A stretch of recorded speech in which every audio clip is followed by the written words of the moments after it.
Good evening, dear friends, and welcome to Watson's Margins. I'm Edward. Tell me, is there frost upon your window tonight, or only the hush of a room gone still?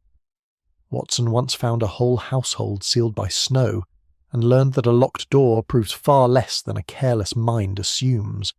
Do subscribe, so no drift of snow hides its secret from you. Now, draw near the lamp, for as Holmes held, when the impossible is stripped away, what remains, however strange, is the truth. Find us always on the Watson's Margins Spotify channel, linked below. The snow at Blackthorn Grange. It was, I think, the hardest winter that I can recall in all my years of association with Sherlock Holmes, and certainly the one which brought us farthest from the familiar fogs of Baker Street. The invitation had come some days before, in a letter of cramped and anxious hand, from Sir Reginald Ashcombe of Blackthorn Grange, a name known to Holmes, he informed me, through certain dealings of a legal nature some 15 years past. Sir Reginald wrote that a matter of the gravest importance to his family required a discreet and clever mind, and that he trusted none other than my friend to bring it to a just conclusion. We set out from Victoria upon a grey and bitter morning, the sky the colour of pewter, and by the time our train had carried us into the depths of Sussex, snow had begun to fall in earnest, fine and dry and driven sideways by a cutting wind. Holmes sat opposite me with his coat collar turned up, and his sharp eyes fixed upon the whitening fields beyond the glass, saying little, though I observed that small, private smile which told me his mind was already at work upon the problem, incomplete as his knowledge of it yet was. "You are unusually silent, Watson," said he at length. "I was thinking that this seems a strange season for a man to summon guests into so remote a corner of the county." "On the contrary," said Holmes, "it is the very season for it. A house cut off by snow is a house from which nothing may be removed, and into which nothing new may intrude. Sir Reginald has chosen his moment, or else the moment has chosen him. We shall see which." We were met at the small country station by a manservant with a trap, and driven some 4 miles through lanes already growing treacherous, the hedgerows white and the world curiously hushed, as though the snow had laid a hand across the mouth of the countryside. Blackthorn Grange itself, when it emerged from the murk, proved to be a low, rambling manor of grey stone, its gables softened under an ever-thickening mantle, its windows glowing amber against the fading afternoon. Sir Reginald received us in his study, a frail man of perhaps 70 years, his hands trembling slightly as he grasped mine, though his eyes retained a keenness that spoke of a mind not yet surrendered to age. He was, he explained, deeply troubled upon a matter concerning a mortgage bond of very considerable value, held against the Grange itself, which document he was to deliver into the hands of his solicitor upon the following morning for conveyance to London. "It is not merely money, Mr. Holmes," said he, his voice unsteady. "It is the house. It is the name. Should that bond fall into unfriendly hands, or should any irregularity attach to its history, I fear Blackthorn Grange might pass from my family after 4 generations." Holmes inquired closely as to where the bond was presently kept, and Sir Reginald indicated a japanned deed box upon the study table, of stout construction, and secured with a brass lock. "It will remain there tonight," said he, "and the key beneath my own pillow, as has ever been my habit with matters of consequence." I was presented, in the course of that first evening, to the remainder of the household, and I confess that I studied each with the frank curiosity of a man who suspects, without yet knowing why, that one among them may not be what he appears. There was Mrs. Evelyn Harcourt, Sir Reginald's widowed daughter, a handsome woman of perhaps 35, whose composure seemed to me a thing carefully maintained rather than natural to her. There was Philip Ashcombe, the nephew and heir, a restless young man with something of the hunted look about his eyes, who spoke too readily of caring nothing for money, in the manner of one anxious to forestall a suspicion not yet voiced.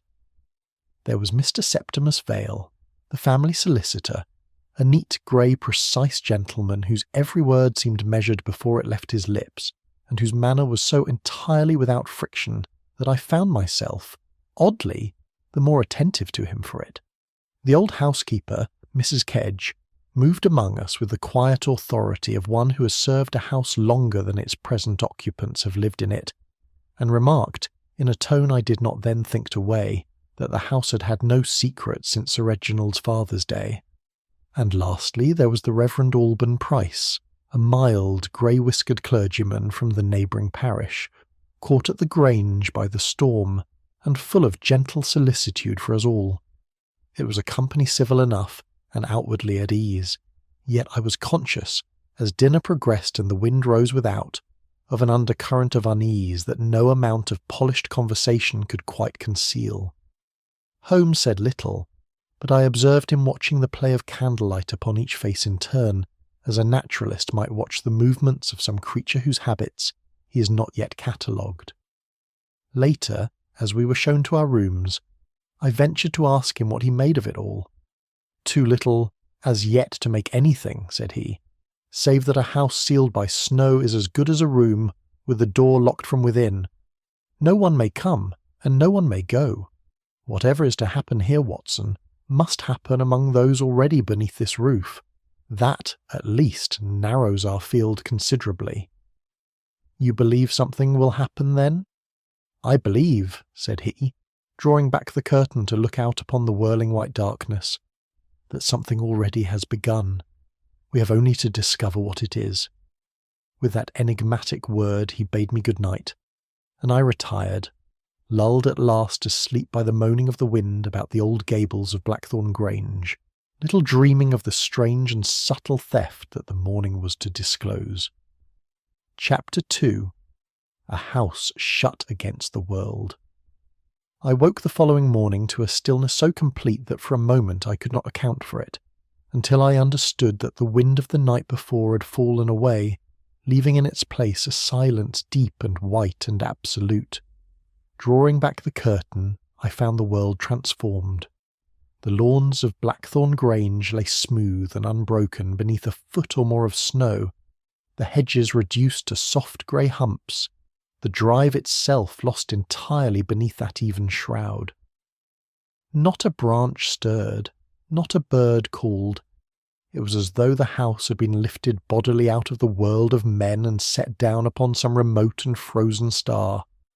I found Holmes already dressed, and standing at the window of our sitting-room, his pipe between his teeth, regarding the scene with an attention I thought excessive for so common a sight as an English snowfall.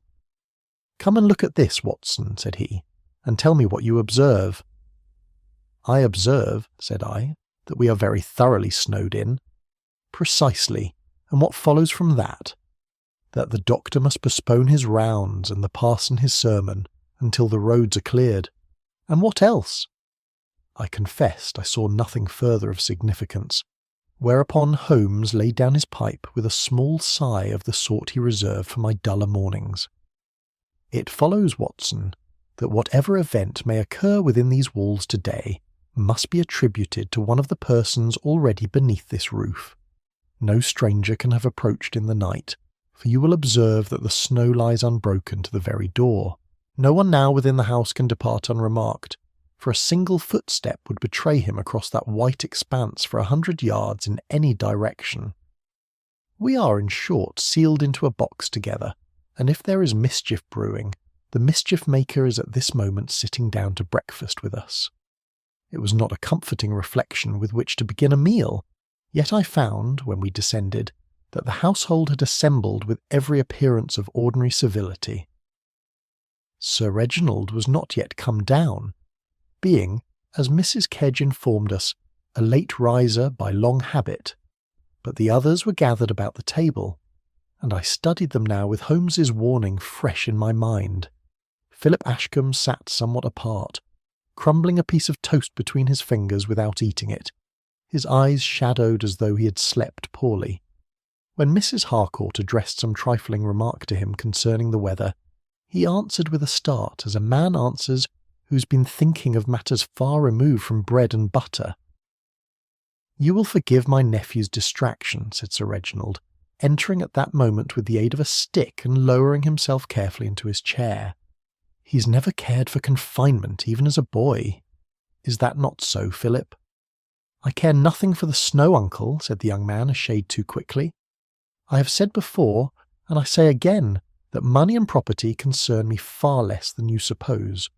I would as soon the whole estate went to the church as see it become a cause of ill feeling in this family." The Reverend Price, at this, murmured something gently deprecating about the unworthiness of the church to receive such bounty, and the talk drifted, as talk will, into safer channels.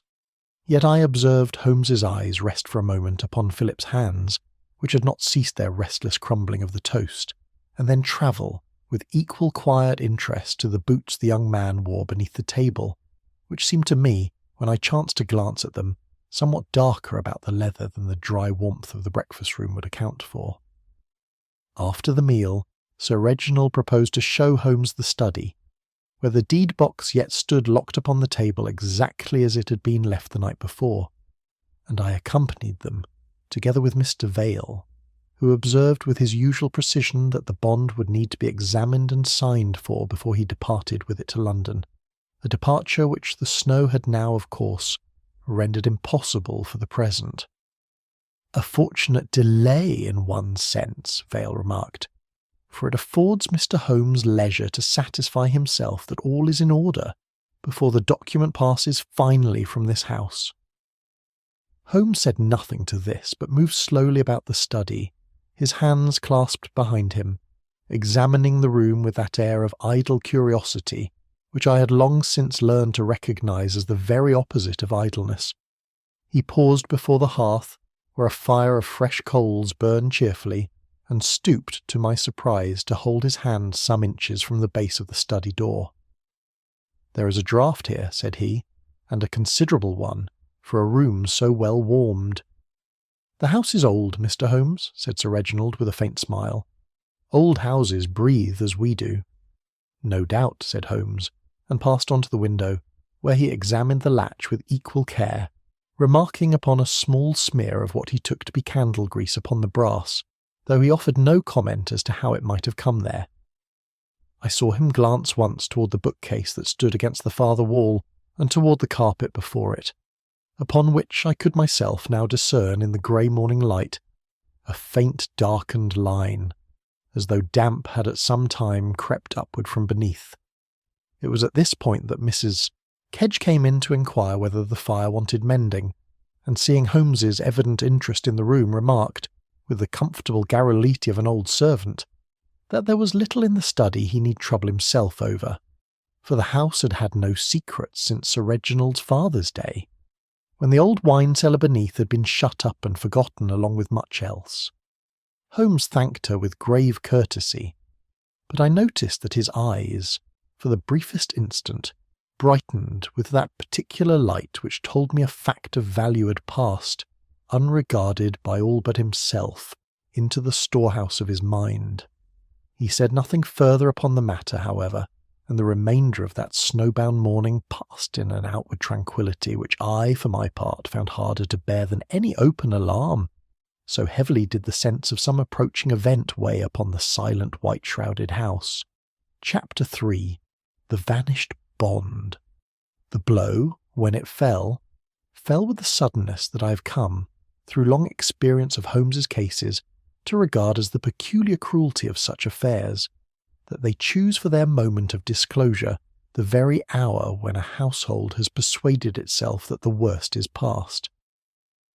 We had none of us risen from the breakfast table above an hour when Sir Reginald, having gone to his study to satisfy himself, as was his custom, that all remained secure before the day's business began, came stumbling back into the hall with a face so altered that I rose from my chair in genuine alarm, thinking him taken ill. "The bond," said he in a voice scarce above a whisper. "Mr. Holmes, doctor, the bond is gone." We hastened after him to the study, where I found the deed-box standing open upon the table precisely as before, its brass lock undamaged, its hinges unforced, and within it nothing but a folded sheet of blank paper where the mortgage bond ought to have lain. Sir Reginald held out to us with trembling fingers the key itself, which he swore upon his honour had lain beneath his pillow the whole night through, and had been in his hand but a moment since when he unlocked the box. "I do not understand it," he said, again and again, as a man will repeat a thing he cannot make himself believe. "The door was locked. I locked it myself. The key never left my room." Holmes said little at first, but knelt beside the box and examined its lock with his glass, and then rose and crossed to the study door, which he found, upon inquiry, to have remained locked from within throughout the night, the key turned by Sir Reginald's own hand before retiring. The windows, when we came to examine them, told the same story yet more emphatically, for the snow lay banked against the sills in an unbroken curve, without so much as a bird's track to mar its surface, so that no man, however light of foot, could have approached that window from without and left no trace of his passage. It was at this juncture that a stout, red-faced gentleman was ushered in, stamping the snow from his boots, whom Sir Reginald presented as Inspector Bradstreet, detained, as it happened, at the neighbouring village upon a trifling matter of poaching, and prevailed upon, with considerable difficulty, to make his way to the Grange through drifts that had nearly defeated his trap and horse. Bradstreet listened to the circumstances with the brisk, comfortable confidence of a man to whom such cases present no great mystery. "It is plain enough, Sir Reginald," said he, dusting the snow from his coat sleeve. "No one has come in from outside, that much is certain, the drifts being what they are. It follows that the thief is within these walls, and being within these walls can hardly have gone far with the article in his pocket. We have only to search the house and the persons in it, and I'll wager we have the matter settled before dinner." "You are assuming, Inspector," said Holmes mildly, "that the bond was taken from this room during the night." "Well, and where else should it have been taken from, Mr. Holmes? It was locked in that box in this room, and now it is not." "So we are told," said Holmes, and would say no more upon the point, though I saw Bradstreet regard him with the faint, tolerant impatience of a practical man for a theorist's scruples. The search that followed was thorough, if not, I think, particularly artful, Bradstreet's men going systematically from room to room, while Holmes, disdaining to join them, occupied himself instead with the study itself, upon his hands and knees at one point before the cold hearth, sifting the grey ashes of the previous night's fire between his long fingers with as much delicacy as a jeweller might show toward uncut stones. "There is remarkably little here," he remarked to me in a low voice, "for a fire that burned, by Sir Reginald's account, from 9 o'clock until past midnight. See how the ash lies, Watson, thin and evenly consumed, without the heavier residue one would expect from coals fed steadily through 3 full hours.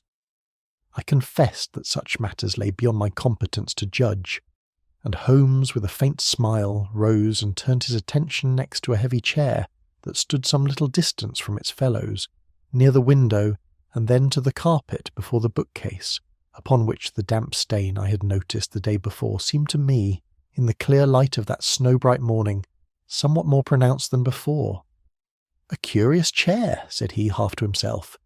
"It has been moved and moved again, and set back not quite where it stood originally.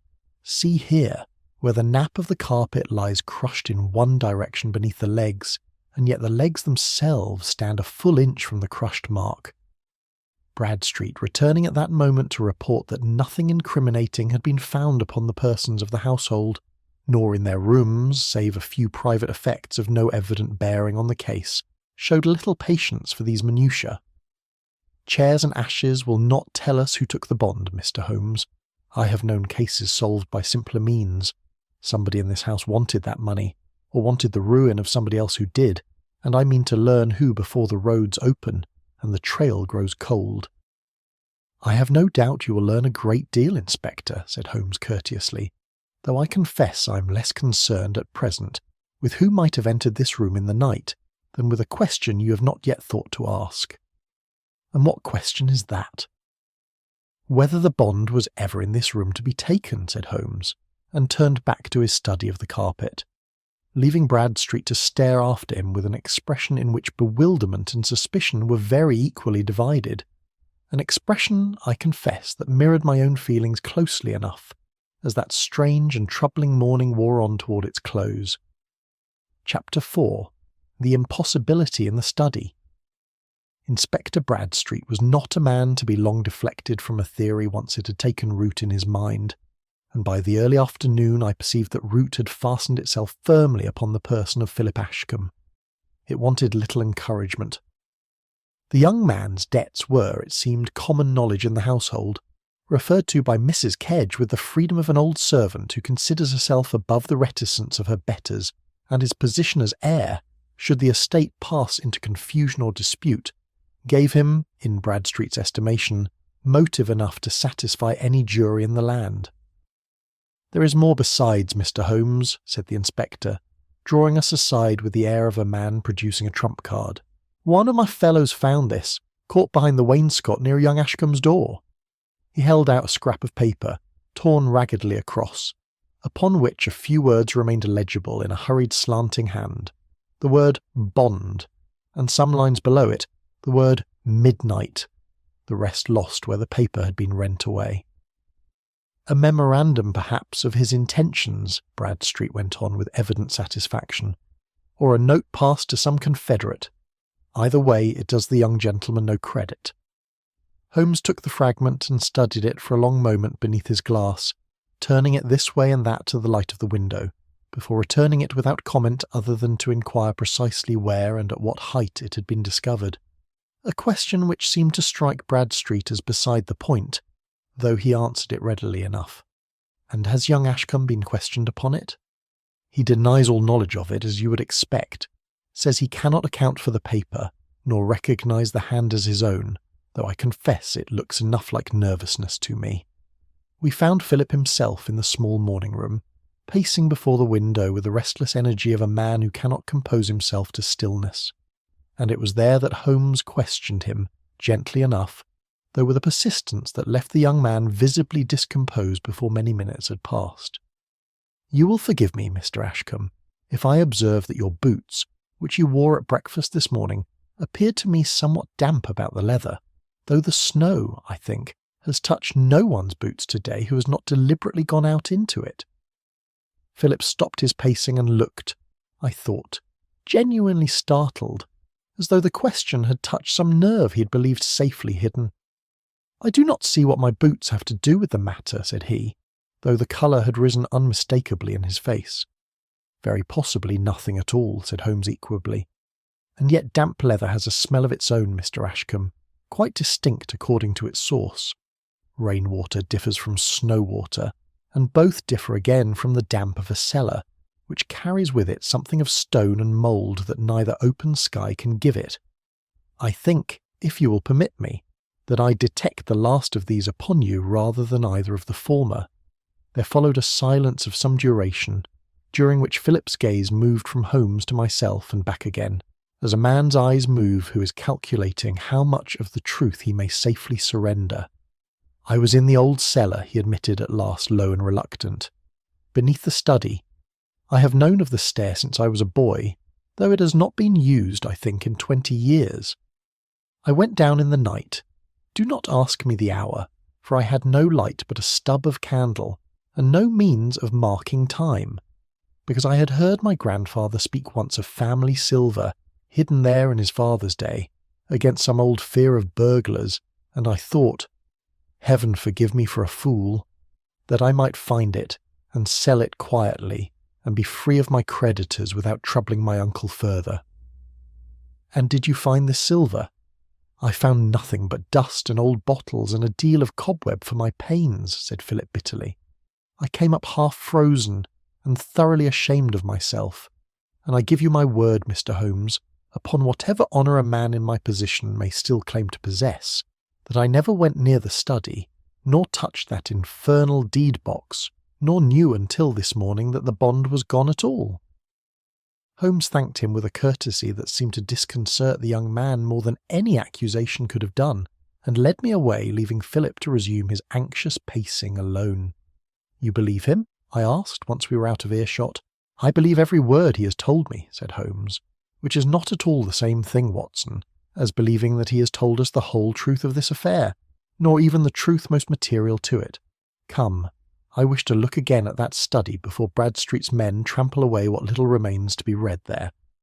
We found the room as before, save that Mr. Vale sat within it, engaged in some quiet examination of the deed-box's lock, with the air of a man performing a melancholy duty, and rose at our entrance to explain that he had been endeavouring to satisfy himself, for the estate's sake, that the box itself showed no sign of having been tampered with by false key or common burglar's tool. "And your conclusion, Mr. Vale?" Holmes inquired. "That the lock is entirely sound, Mr. Holmes, and shows no mark of violence whatsoever.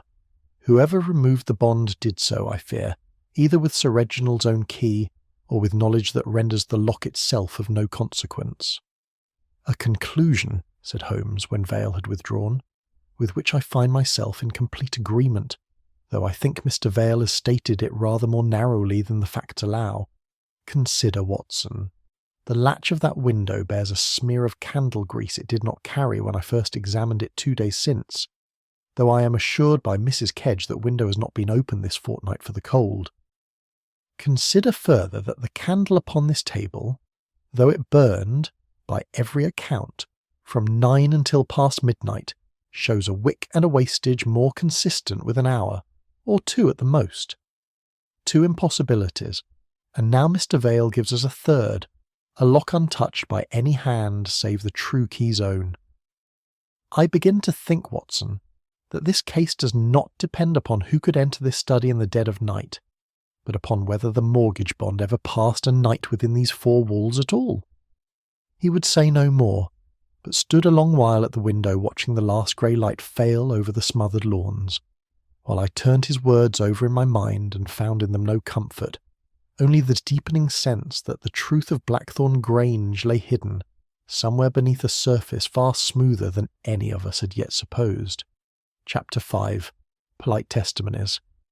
Holmes announced upon the following morning his intention of speaking with each member of the household in turn, a proposal to which Sir Reginald agreed with the weary resignation of a man who has ceased to hope for any outcome save the least painful, and to which Bradstreet, somewhat mollified by Holmes's promise that he should hear every word spoken, gave his consent with rather better grace than I had expected of him.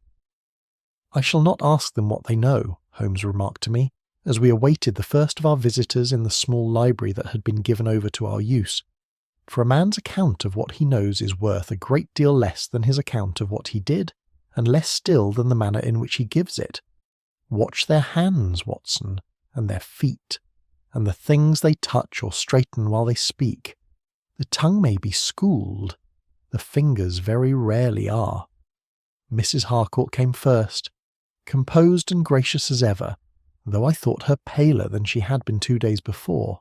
She told us, in answer to Holmes's quiet questions, that she had slept but poorly upon the night of the theft, troubled, she said, by the storm, and had twice heard the great clock in the hall strike the hour, once at what she took to be midnight, and again she believed some little while after 2. "You are certain of the striking?" Holmes asked, with no more emphasis than he might have given to a question of the weather. "As certain as a wakeful woman may be of anything in the small hours, Mr. Holmes. I do not pretend to more." Holmes thanked her and let her go, but I saw him make a small note upon his cuff, and when she had gone he remarked to me almost carelessly that the hall clock, as he had satisfied himself the day before, had in fact stopped a little before 11 upon that very night, a circumstance which Mrs. Kedge had mentioned to him in passing, and which he had confirmed with his own eyes upon the clock's face, the hands standing yet at 17 minutes to the hour. "Then she is lying," said I, "or mistaken, Watson, which is not always the same thing, though it may serve a liar's purpose quite as well. We shall come to that." The Reverend Price followed, mild and troubled, twisting his hands together in a manner that seemed to me the very picture of a conscientious man ill at ease with the duty of speech. He had, he said, slept lightly, being unused to a strange bed, and had risen once in the small hours for a glass of water, at which time, passing along the upper corridor, he believed, though he would not, he said, swear to it before a magistrate, that he had seen Mr. Vale, fully dressed, descending the stair with a dispatch case beneath his arm. "You are not certain of this?" Holmes asked. "I am an old man, Mr. Holmes, and the passage was dark, and I own I may have been half asleep upon my feet.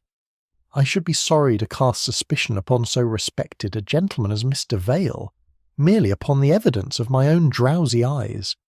Indeed, I hesitate even now to repeat it, and do so only because you have pressed me, and because I hold it a sin to withhold any truth, however small, from a matter of this gravity." He left us with an air of a man who has performed a distasteful duty at some cost to his own peace, and Holmes watched him go with an expression I found difficult to read. "A scrupulous witness," he observed, "or a very well-schooled one. I confess I do not yet know which, Watson, though I begin to form a suspicion."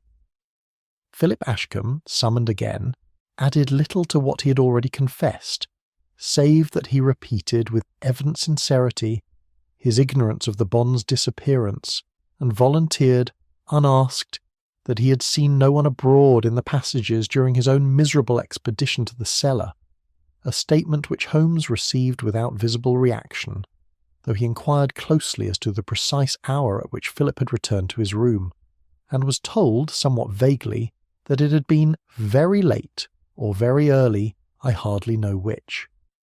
It was Mr. Vale, however, whose testimony impressed me most, and troubled me in retrospect more than any other, for it was given with a fluency and an exactness that seemed, upon its surface, to leave nothing whatsoever to question. He placed each member of the household precisely where propriety would have them at each hour of that fatal night. He accounted for the locking of the study door, which he himself had witnessed Sir Reginald perform before retiring. He confirmed the soundness of the deed-box's lock, upon which he had already offered his opinion, and he expressed, in terms of measured regret, his hope that so unfortunate a business might yet be resolved, without lasting injury to a family he had served, he said, for 25 years with what he trusted had been fidelity. "You are very precise, Mr. Vale," said Holmes, when the solicitor had concluded. "It is the habit of my profession, Mr. Holmes. A solicitor who cannot be precise is of very little use to his clients." "No doubt," said Holmes, and thanked him and let him go.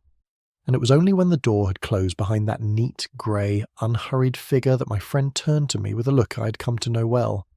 The look of a man who has heard a false note struck with perfect skill. "There, Watson, is the most dangerous witness of the four," said he, "for the others have given us truth mixed with error, or error mixed with good intention, and such mixtures betray themselves in time.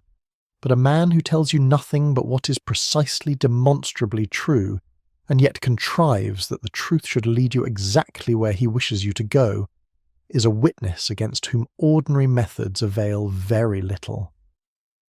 "You think he lied to us, then?" "I think," said Holmes slowly, "that he did not lie to us once. That is precisely what troubles me.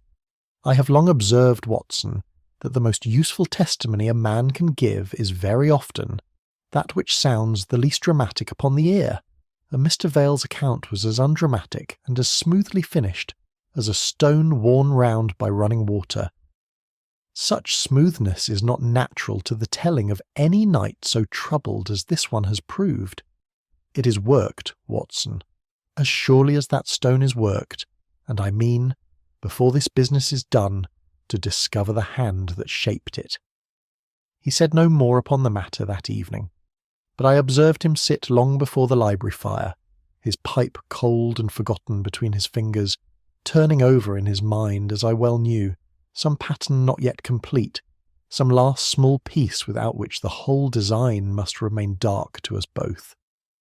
Chapter 6. The Movements Beneath the House.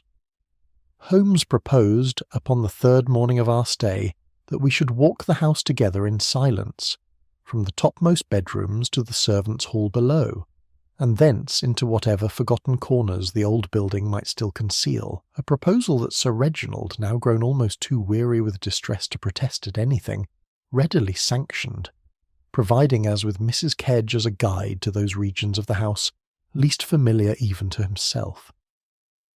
"There's little enough to see, sirs," said the old housekeeper as she led us along a narrow passage behind the kitchens, her candle throwing strange shadows upon walls green with age, save what has been shut up longer than I can well remember.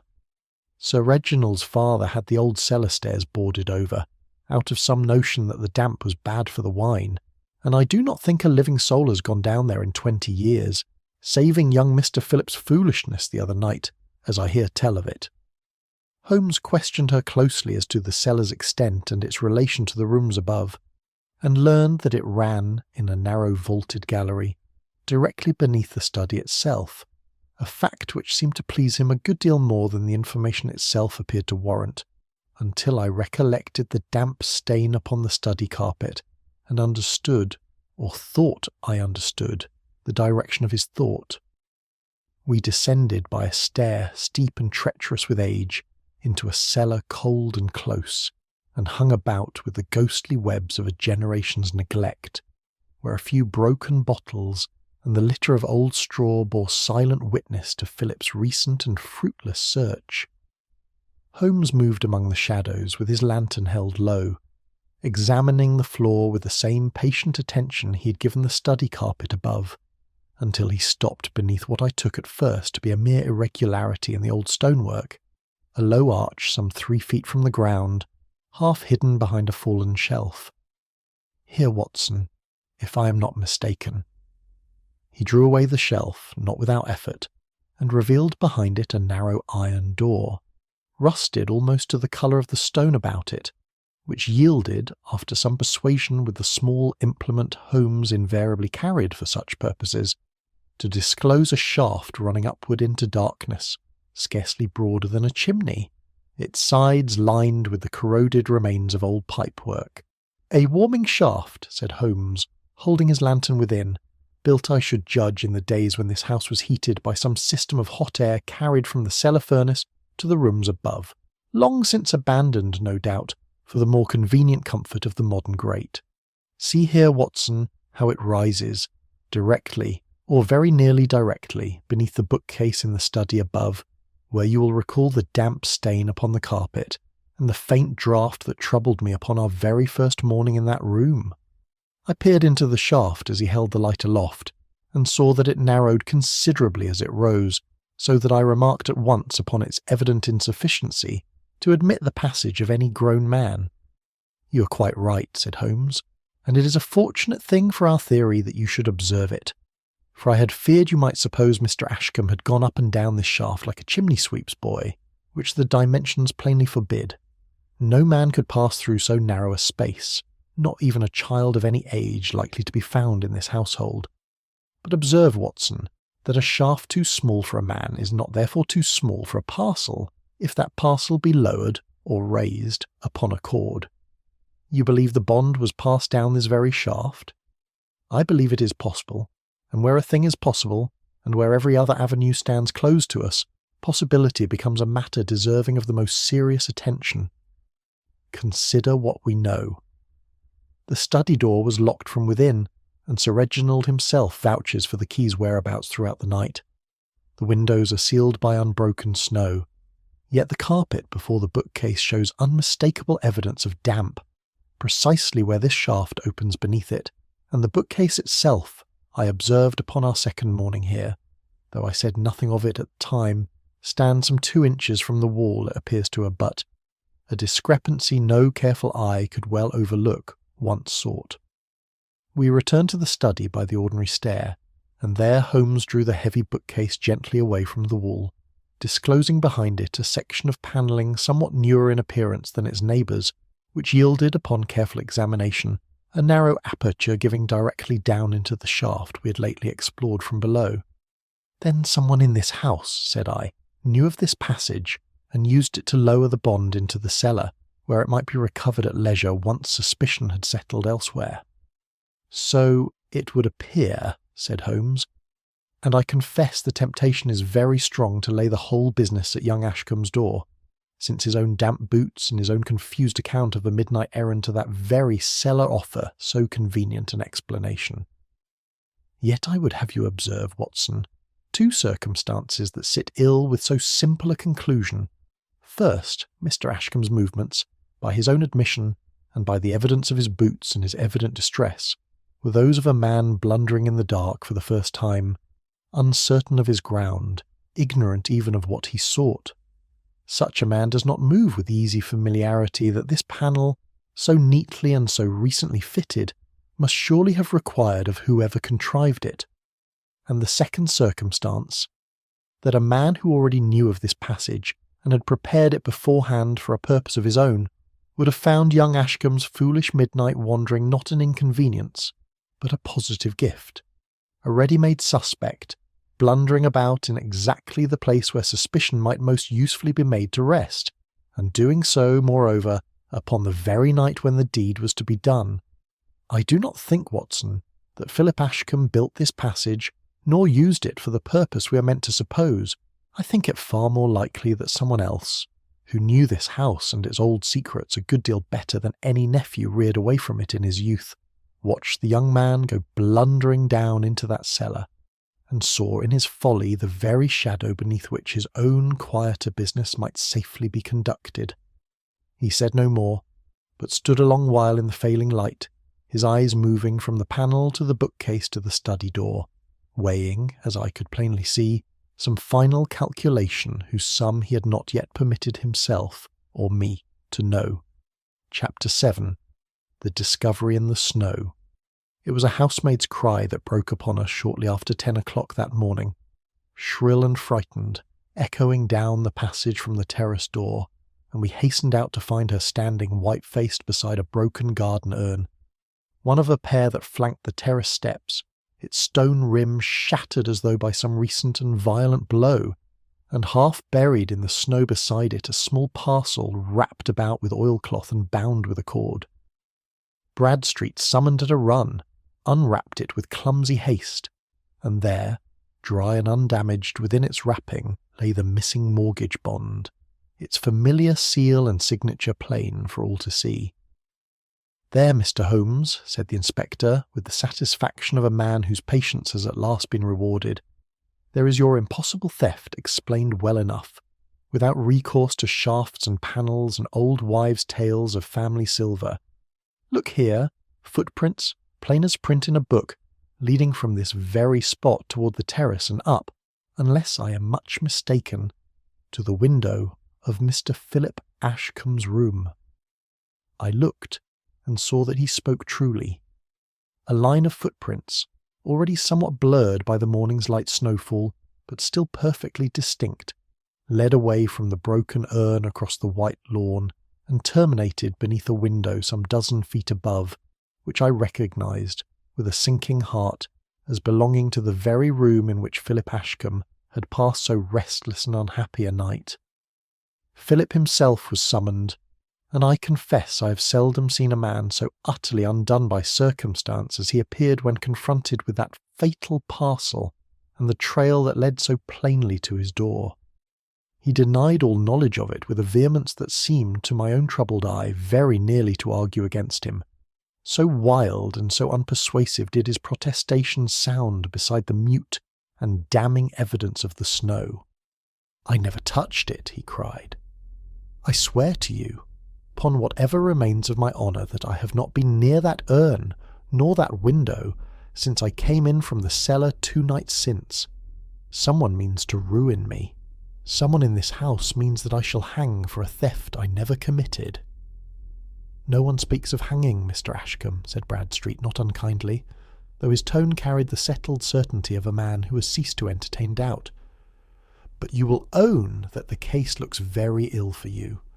You had debts, you had opportunity, you had the run of that cellar in the dead of night by your own confession, and now the very document you're supposed to have hidden is found beneath your own window, wrapped and ready, no doubt, for you to reclaim it once this snow had thawed and suspicion had cooled. I own that I myself, watching the young man's white and desperate face, felt the weight of the evidence pressing hard against whatever sympathy I had begun to form for him, and I turned to Holmes half expecting to find him as gravely persuaded as the rest of us. Yet I found him instead kneeling beside the broken urn, entirely absorbed in his examination of the parcel and its wrapping, indifferent, or so it appeared, to the drama unfolding about him. "You will forgive me, Inspector," said he at last, rising and dusting the snow from his knees, "if I ask a question that may seem, upon the surface, a very foolish one. Why should a man who had by your own account gone to such elaborate lengths to remove this bond from a locked room, and to conceal his theft behind panels and false clocks and misdirected suspicion, then take the extraordinary risk of hiding the actual document, the one piece of evidence that could hang him twice over, directly beneath his own bedroom window, where the first curious eye must inevitably discover it?" Bradstreet frowned, plainly unprepared for so awkward a question. Desperate men do foolish things, Mr. Holmes. Perhaps he meant to move it the moment the snow allowed, and never got the chance. "Perhaps," said Holmes, in a tone that conveyed, to my ear at least, a very considerable measure of doubt. "And yet I have known a good many desperate men in the course of my work, Inspector, and I have generally found that whatever else their desperation may drive them to, it very rarely drives them to destroy the one thing they have risked everything to obtain. A thief who wished to be rid of the bond might have burned it, or torn it beyond all recognition in 10 minutes' privacy behind a locked door. To wrap it with such care and hide it where any wandering servant might stumble upon it within a day argues to my mind not the cunning of a successful thief, but the carelessness of a man who never expected, nor perhaps intended, that the bond should remain hidden very long at all." "You would have us believe, then, that the bond was meant to be found," said Bradstreet with some asperity. "I would have you consider it as a possibility, Inspector. No more than that, for the present," said Holmes, and would be drawn no further upon the point, though I saw him glance once toward the house, where a curtain moved ever so slightly at an upper window, and then was still. Philip, meanwhile, half collapsed upon a garden bench despite the bitter cold, seemed scarcely to hear the exchange. So overwhelmed was he by the ruin that appeared to be closing about him on every side. Mrs. Harcourt came hurrying out at that moment, having heard something of the commotion, and knelt beside her cousin with a tenderness that did her, I thought, considerable credit, entreating Bradstreet, almost in tears, to consider the young man's evident distress as proof of his innocence rather than his guilt, while Mr. Vale, following more slowly and with his usual composure, observed only that the matter, however painful, must now be allowed to take its proper course, and that any attempt to shield the guilty, however well-intentioned, could serve no one's true interest in the end.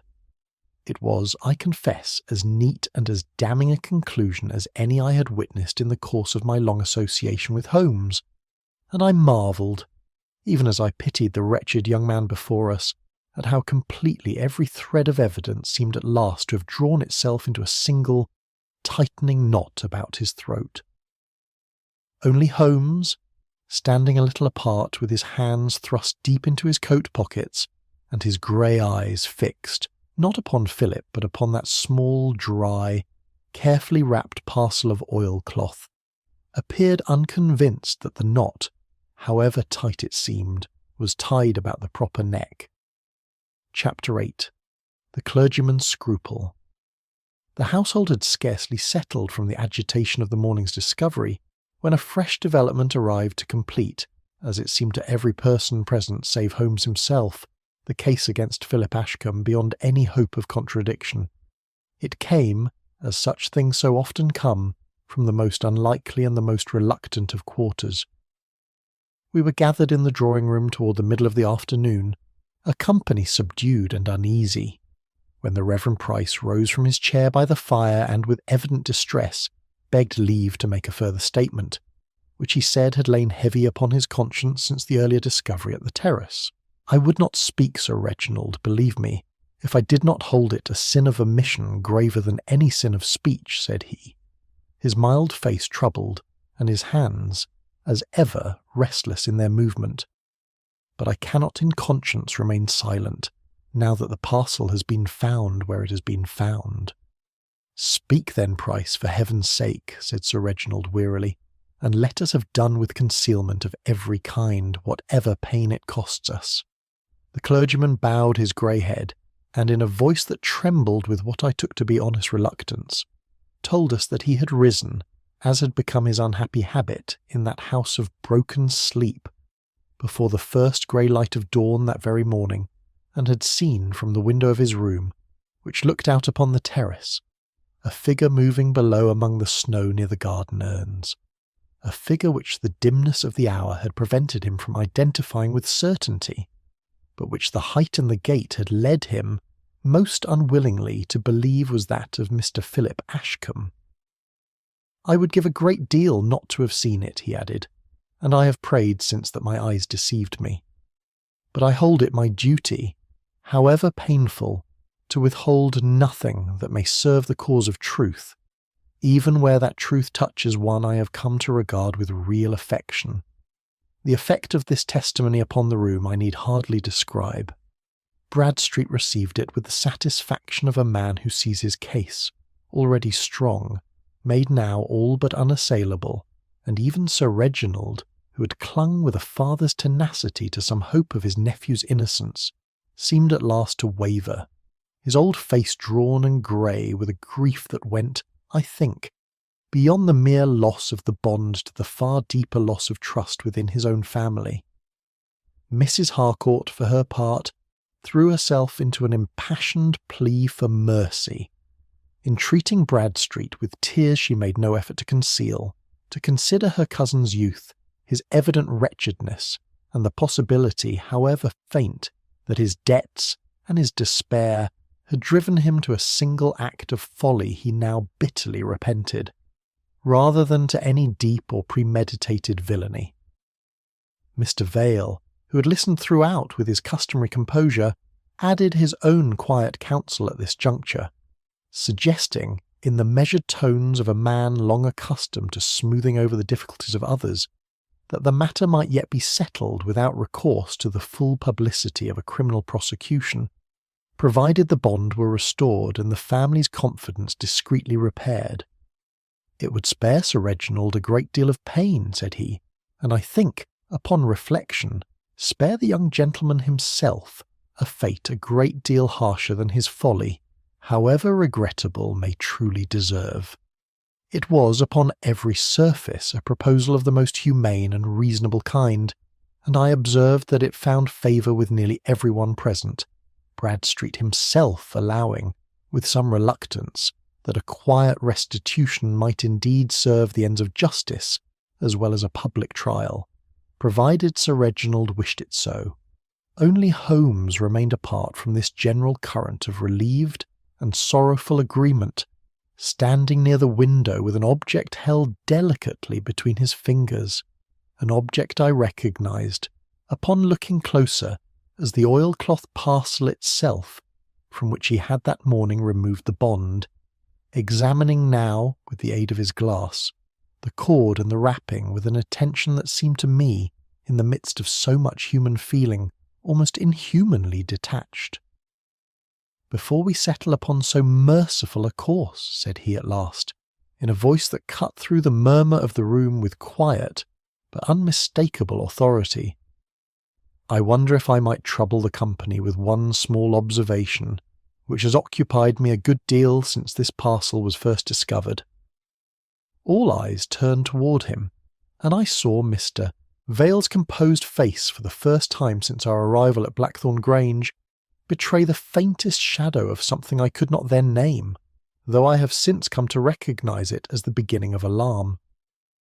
"You will recall," Holmes went on, "that this parcel was found this morning beneath a fresh fall of snow, lying, by every appearance, exactly where it had been placed some hours before, and you will recall further that the cord binding it is secured, in the ordinary fashion, with a plain seal of wax, pressed, I think you will find, by the very candle that stood upon the study table on the night of the theft, for its colour and its grain match precisely." "And what of it, Mr. Holmes?" said Bradstreet, though I thought his confidence had grown a shade less certain. "Only this, Inspector, that wax, when I examined it not 10 minutes since, was soft, and took a fresh impression from my own thumbnail with the greatest ease, as wax will do only while it retains something of the warmth of its melting, or has been very recently handled by a warm hand. Wax exposed for 2 full nights, and the better part of 2 days to weather cold enough to freeze a gardener and very stone would be hard, Inspector. Hard as flint, and would crack rather than yield beneath so gentle a pressure as my thumb applied to it. I put it to you, therefore, that this parcel was not hidden upon the night the bond disappeared, nor buried beneath 2 days of accumulating snow, but was placed where the housemaid found it a very great deal more recently than any of us have supposed.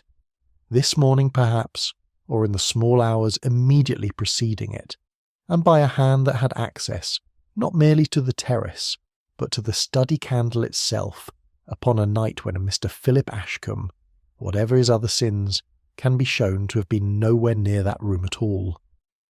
A silence fell upon the drawing-room such as I have rarely known in all my years beside Sherlock Holmes, a silence into which the crackle of the fire and the distant muffled drip of thawing eaves intruded with a strange and ominous distinctness, while every face in that company turned, by some instinct none of us could have named, not toward Philip Ashcombe, pale and trembling by the window, but toward one another, seeking, in the sudden wreck of a theory so lately thought complete, some new and more terrible shape of the truth.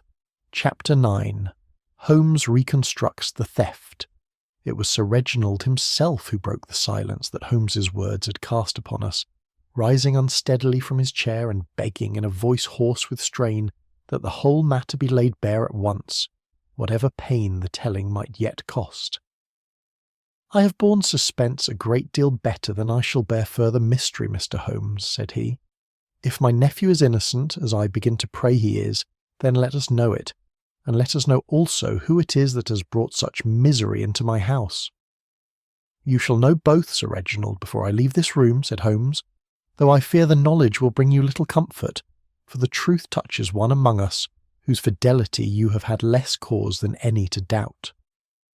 He asked that we all remain seated, and crossed to stand before the cold hearth of the drawing-room, his hands clasped loosely behind him, in the attitude I had come to know so well from 100 such moments in Baker Street, when the scattered threads of a case drew themselves at last into a single pattern beneath his quiet, unhurried voice. "Let us begin," said he, "with the one fact that has never, from the very first, admitted of any honest doubt, that the study door was locked from within, that the key never left Sir Reginald's possession, and that the windows were sealed beyond any man's passing by snow that bore not the smallest mark of disturbance. Every theory built upon the notion that some person entered that room in the night, took the bond from the deed-box and departed again, must founder upon this single rock, for no such entry and no such departure was in any way possible. "And yet the bond was gone," said Bradstreet, "box and all, or near enough." "The bond was gone," Holmes agreed, "but I would ask you to consider, Inspector, a possibility that occurred to me upon our very first morning in that study, and which every fact since discovered has served only to confirm, that the bond was never in the deed-box upon that night at all, and that no theft, in the sense we have all been imagining, ever took place within that locked and sealed room." He turned, and I saw his grey eyes rest for the first time directly and without disguise upon the neat, composed figure of Mr. Septimus Vale, who sat a little apart from the rest, his hands folded upon his knee, his face schooled to an attention so perfectly ordinary that I confess even then I could scarcely credit what I saw forming in my friend's expression. "You will recall, Sir Reginald, that it was Mr. Vale's habit, and his professional duty, to examine the mortgage bond before it was locked away each evening, in readiness for its final conveyance to London. I put it to you, gentlemen, that upon the evening before the theft was discovered, Mr. Vale substituted for the genuine document a false packet of similar size and appearance, folded as we ourselves found it, to resemble the true bond closely enough to deceive any eye that did not look for deception, while the genuine mortgage bond passed that same evening into the lining of his own dispatch case, where it has lain concealed, I do not doubt, from that hour to this." "This is a very grave charge, Mr. Holmes," said Vale, and I marked that his voice, though it strove for its accustomed evenness, had lost something of its former smoothness. And one, I think, you will find yourself hard-pressed to support. I think I shall find it a good deal easier than you suppose, said Holmes composedly. Consider the candle that burned in that study upon the night in question. It was lit, by your own account and Sir Reginald's, at 9 o'clock, and found, the next morning, burned down scarcely so far as an hour's use would account for. A very natural circumstance, gentlemen, if the candle was lit again briefly before dawn, for the brief and careful business of pressing a fresh seal of wax upon a certain oilcloth parcel, and again a natural circumstance if the true business of that room, the folding and the substitution of a false packet, required rather less time and rather less light than the world was meant to believe. Consider next the draught beneath the door and the smear of grease upon the window latch, contrived, I think, to suggest some mysterious entrance from without, where none in truth existed. And consider lastly the shaft and panel behind the bookcase, of which only a man who had studied this house's history with a solicitor's thoroughness, the very history perhaps that first informed him of the mortgage's existence and its terms, could have had certain knowledge, and which he left disturbed in part that suspicion when it came should fall not upon himself, but upon whatever unlucky soul might be found to have wandered near it. Philip, I said, understanding now the full and bitter shape of it.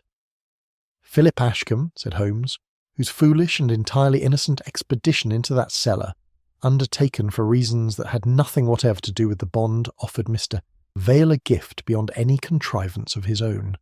A ready explanation, damp boots and all, requiring from him no further effort than the whispered suggestion, dropped at the proper hour into a clergyman's honest and unsuspecting ear, that a certain figure had been glimpsed near the terrace before dawn.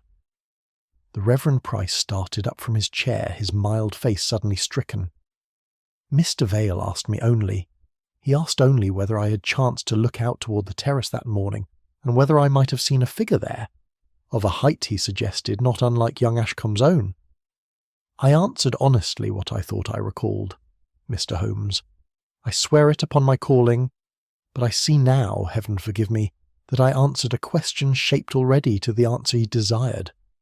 A leading question, gently put to a scrupulous and honest man, will very often produce a leading memory, said Holmes, not unkindly.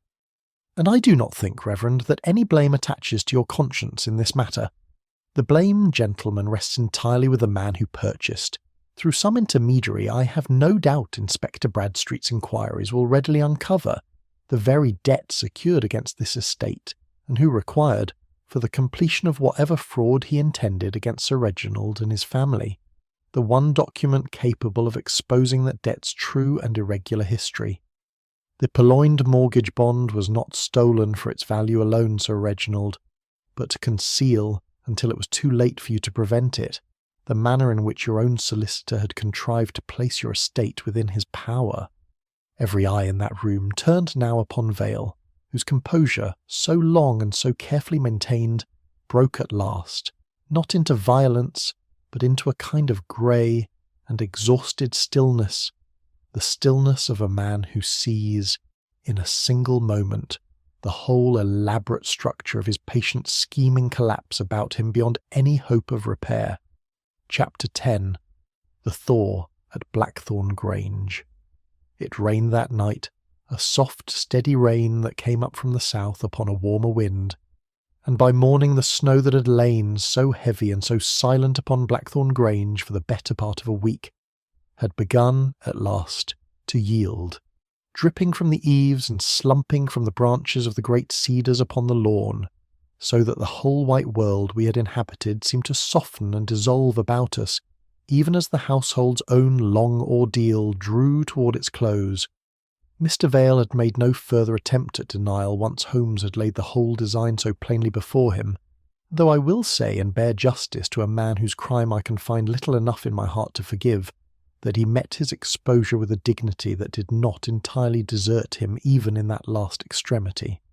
He confessed quietly and without theatrical embellishment that he had indeed purchased the debt secured against the estate through an agent in London, whose name he gave to Bradstreet without further prompting, intending, once the mortgage bond's irregular history lay safely destroyed or concealed, to press his claim against Blackthorn Grange in a manner that Sir Reginald, ignorant of the true circumstances, would have had little power to resist. "I had served this family 25 years, Mr. Holmes," said he, with something almost of bitterness in his even voice, "and had watched, in that time, a good deal of money pass into hands a great deal less deserving and a great deal less capable than my own. I do not ask forgiveness. I ask only that it be understood I did not undertake this lightly, nor without provocation such as few gentlemen are ever called upon to endure in silence." Bradstreet heard him out with a policeman's patience, but with none of a policeman's sympathy, and it was he who discovered, upon a search of Vale's effects conducted that same morning, the genuine mortgage bond itself, folded small and hidden within the false lining of the very dispatch case the Reverend Price had glimpsed beneath his arm upon that fatal night, precisely where Holmes had predicted it would be found. "A neat piece of work, Mr. Vale," Holmes remarked, as the inspector's men made ready to escort him from the house. "Though I confess it wanted one quality without which the neatest scheme must always, in the end, betray itself." "And what quality is that, Mr. Holmes?" "Humility, sir. You trusted too entirely in your own precision, and forgot that a story told without a single flaw is, of itself, the greatest flaw a story can possess. Honest men stumble in their accounts, Mr. Vale, because honest memory is an imperfect thing. Only the man who has rehearsed his falsehood beforehand can tell it without a single hesitation, and it was that very perfection, more than any candle or any wax seal, which first roused my suspicion of you." Vale said nothing further, but bowed, with a courtesy that seemed, even then, entirely unforced, first to Sir Reginald and then, more slightly, to the rest of the assembled household, before Bradstreet led him out into the softening morning, his figure growing smaller and greyer against the wet retreating snow until the bend of the drive concealed him from our sight for ever. Philip Ashcombe, restored so suddenly and so completely from the shadow of the gallows to the ordinary daylight of an innocent man, seemed for a time scarcely able to credit his own deliverance, and it was Mrs. Harcourt who did most, in the days that followed, to draw him back into the confidence and affection of a family that had so nearly and so unjustly condemned him. "I observed, upon the morning of our departure, a warmth between cousin and cousin that spoke well, I thought, for the future peace of Blackthorn Grange, whatever trials its recent history had brought upon it. You will forgive me, Philip, for the suspicion I permitted myself to entertain," Sir Reginald said, taking his nephew's hand in both his own, with tears that he made no effort now to hide. "I should have trusted you better." "You had cause enough, uncle, in my own folly, if in nothing worse," said Philip, with a rueful honesty that became him, I thought, a great deal better than his earlier protestations of indifference to money ever had. "I mean to clear my debts by honest labour hereafter, and to trouble this house with no more midnight adventures in search of buried silver." Holmes, before we took our leave, drew the young man briefly aside, and I heard him say, in a tone gentler than his usual manner, that foolish debts made convenient ropes for clever villains, and that a man who owed nothing to any creditor owed the world. In consequence, a good deal less explanation for his private movements, a piece of counsel which Philip received, I thought, with every appearance of taking it properly to heart.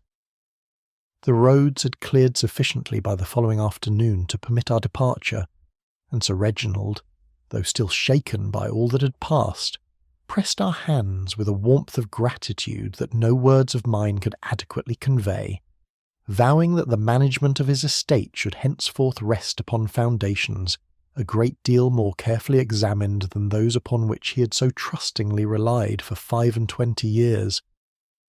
As our train carried us back toward London through a countryside now streaked and patched with the last retreating snow, I fell to considering aloud, as was my habit, the singular character of the case we had just concluded. "It seemed at the outset the very perfection of a locked-room mystery," said I. "A sealed study, an unbroken snow, a key that never left its owner's pillow, and yet the truth, when it came, had nothing whatever to do with locks or windows at all. "That is very often the way of it, Watson," said Holmes, settling back against the cushions with the particular contentment of a man whose mind, so lately taxed, has at last found rest. "We assume, in our eagerness to marvel at a mystery, that a missing object must have vanished from the very place where we expect to find it, and we exhaust ourselves in accounting for its departure from a room it may, in truth, never have occupied at all. The candle burned too short. The snow lay too perfect and too undisturbed.